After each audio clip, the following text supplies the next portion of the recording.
Welcome to Wales Today, live from Cyfarthfa Castle, where the Queen ended the first day of her Diamond Jubilee tour of Wales. Hundreds turned out to see her and the Duke of Edinburgh attend a service at Llandaff Cathedral. It's amazing, it's the best thing ever. It's really good. It was the best day of my life, it was so cool. And at Margam Park, she met members of Wales' Grand Slam winning rugby team, surprising them with what she knew about the game. And at a time of significant constitutional change, how influential is the monarchy now?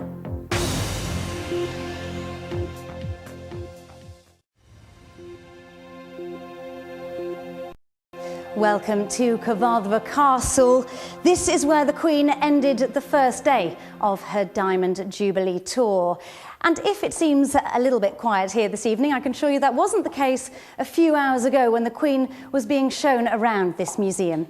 Now, this Diamond Jubilee tour of Wales is in some ways a trip down memory lane for the Queen. She's visiting many places that she's visited before. She's been here to Cyfarthfa Castle and she's been to Margam Park, where she had lunch today with some of the members of that Grand Slam winning team.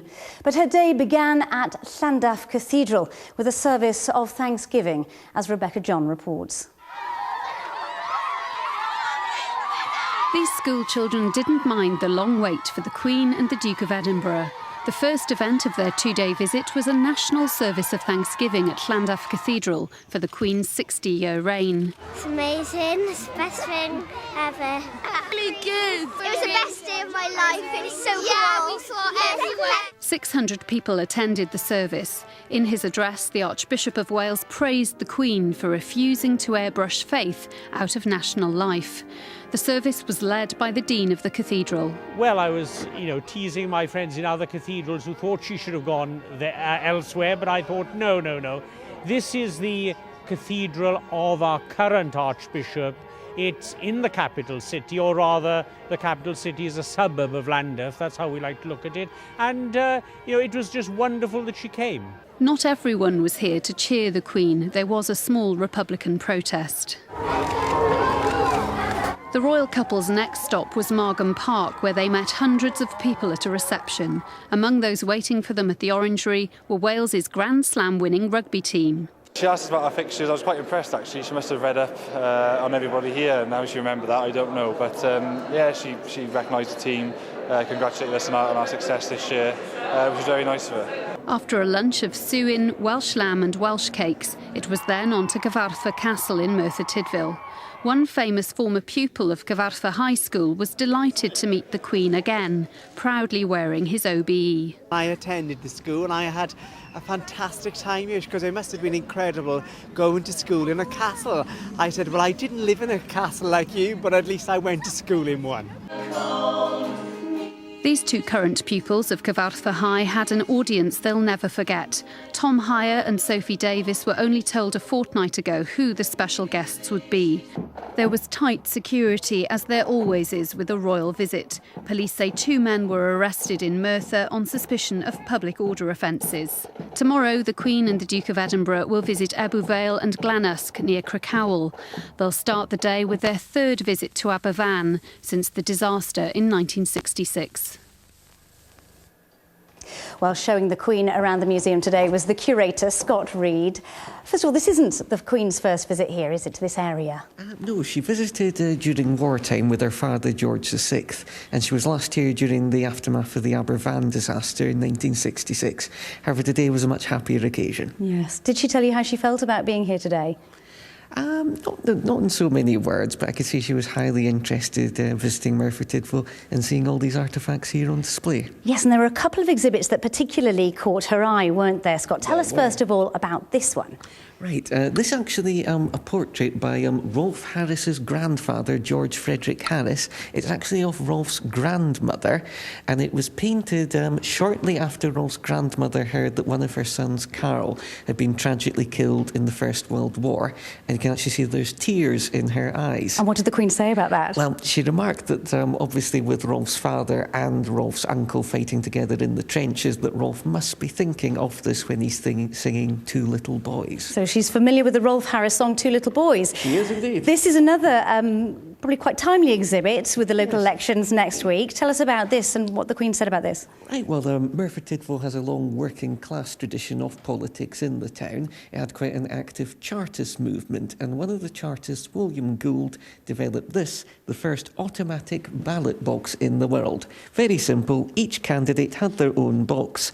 Each voter had one coin. They went to the box with the candidate they wanted to vote for, put the token in, it counted it on the face there. No possibility of interference in the vote at all. Any comments from the Queen about this?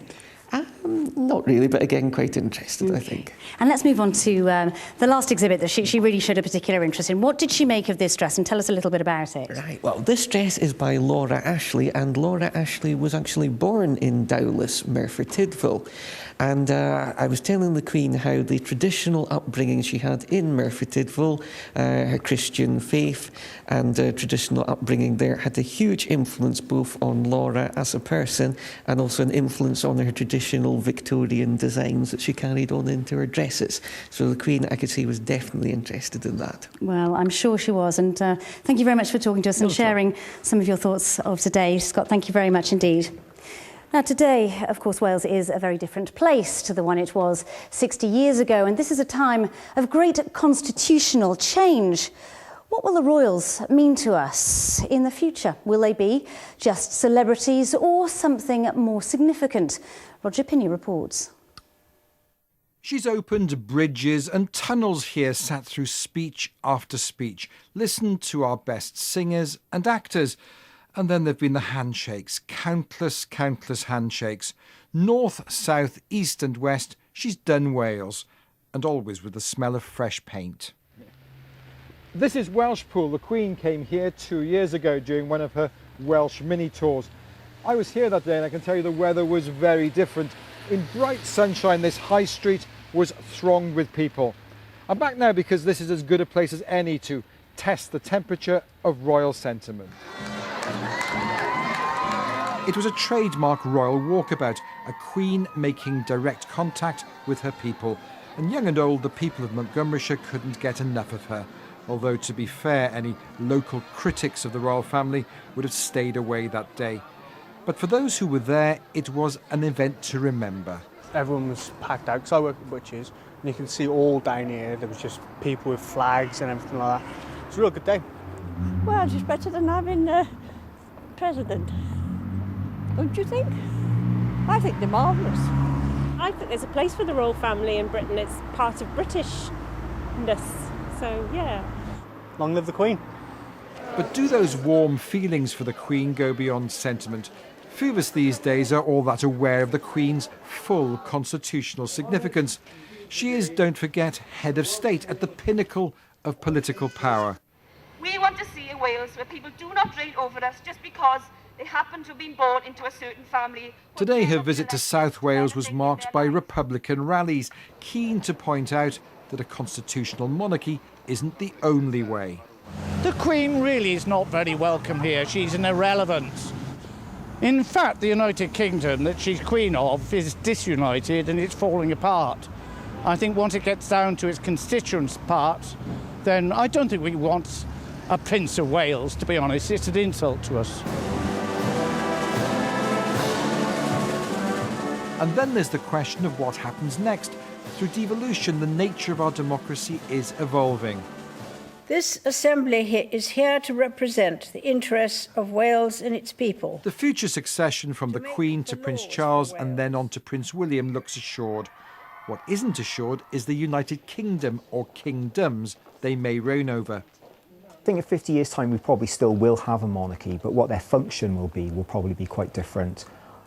In many ways, the whole shape of the UK could well be different. You know, we may well be looking at an independent Scotland, and we're probably looking at more devolution for Wales. So imagine the monarchy will probably be one of the few kind of figureheads, if you like, that represent a kind of a Britishness within a far more federal UK. And it's that ability to evolve which is perhaps the key to the monarchy's survival so far. During the Queen's 60 years on the throne, we've become much less deferential as subjects. But subjects we remain. So, interesting times for the Constitution. Do join us a little later in the programme when I'll be talking to some of the school children here at Cyfarthfa High School who performed for the Queen earlier today. But now, Gary, back to you in the studio for the rest of the day's news. Lucy, thanks very much for that. And yes, we'll have more from Lucy on the royal visit before the end of the programme. But now, let's look at reporting there. Well, let's go back now to Cyfarthfa Castle, Merthyr Tydfil, and the Queen's Diamond Jubilee visit to Wales. Lucy's there for us. Well, Lucy, it's been a day of flag waving and cheering, yes? Yes, the Queen certainly had a warm welcome, that's for sure, despite the rather damp weather. Now, Cyfarthfa High School, part of it at least, is still based here at Cyfarthfa High School, and the headmaster is Alan Pritchard. First of all, it is your 100th year, isn't it? It is. How did it feel to have the Queen mark this occasion? Was that special? Indeed it was. To have the Queen of England in her 60th year of reign with us in our 100th year of being as a school was something that was, well, quite remarkable. It has a very unusual history, this school, doesn't it? And very rare to have that part of Cyfarthfa Castle. Indeed, there's so much to the history of this school, and this just made it extra special in our 100th year. Now, you are in charge of a number of young pupils. What is their take on the monarchy? Do they still feel that it's relevant? Things like today make it extra special. The reception that the Queen received from the students of this school, the history of this school and its the way in which the monarchy has been here on so many occasions. The pupils themselves were so excited and up for this visit. It was all that we wanted it to be. Okay, thank you very much indeed. Now, you can only imagine, can't you, how nerve-wracking it must be to perform in front of the Queen, but some of the pupils at Cyfarthfa High did that, Tom and Sophie. I heard some of your performance, so our viewers might have seen it in Rebecca's report earlier. How was it? Were you nervous? It was very nerve-wracking, exciting at the same time, but we've done a lot of performing, but this was just bigger than anything else we've ever done. And it was quite an intimate performance, wasn't it? I mean, the Queen and the Duke of Edinburgh were very close to you both. Was that a bit off-putting? Not really, because it was, it was a real privilege and things like that, so we would just kind of take it all in at the same time, and so it was a real honour, really. Oh, great. Well, I thought it was an excellent performance. Well done. You must both be very pleased. And head girl, Sophie, what did the Queen say to you, and how did you feel about her visit? She asked us about our roles as head boy and head girl within the school and about our relationship with our senior team, and it was just brilliant to get a chance to meet her and see her in our school environment. And let's talk to the head boy as well, Curtis. What do you feel about the monarchy? Do you feel, with an 86-year-old monarch, do you feel that it's still relevant to you all as young people? Well, definitely. Well, having met her, it makes me have an appreciation for tradition and a lot of respect for, in particular, the Duke of Edinburgh as well, because, of course, he was very human. Okay. Thank you very much indeed. Now, when I was at Margam Park earlier, it was dry right until the Queen went inside the orangery, and then huge downpours. Derek, what has she got in store tomorrow? Derek, thank you very much. Now, the Queen has another very busy day lined up tomorrow. In the morning, she'll be visiting Aberfan, which she first visited after the disaster in 1966. She'll be visiting Ebbw Vale, and then she'll be visiting the Glenysg Estate in Crockhowell. We'll be following her every step of the way. From all of us, bye-bye.